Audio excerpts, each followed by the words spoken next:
evening, viewers.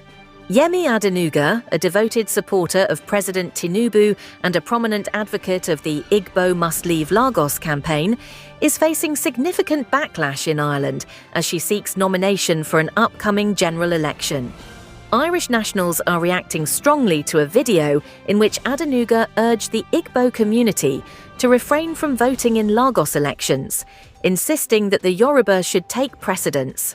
Critics are now questioning the ethics of her candidacy, wondering if it is appropriate for her to participate in Irish elections while promoting exclusion back in Nigeria.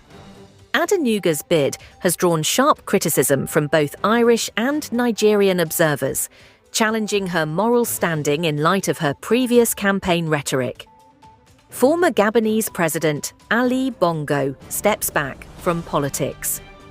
In other news, former Gabonese President Ali Bongo has announced his retirement from politics just 1 year after being ousted in a military coup. In a letter addressed to the Gabonese people, Bongo expressed his definitive withdrawal from political life and called for the release of his wife, Sylvia, and son, Noureddin, who are currently detained on corruption charges.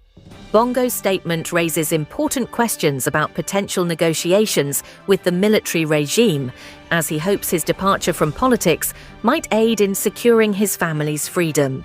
Since suffering a stroke in 2018, Bongo's health has been a concern, particularly during the contentious 2023 elections, which the military seized power shortly after.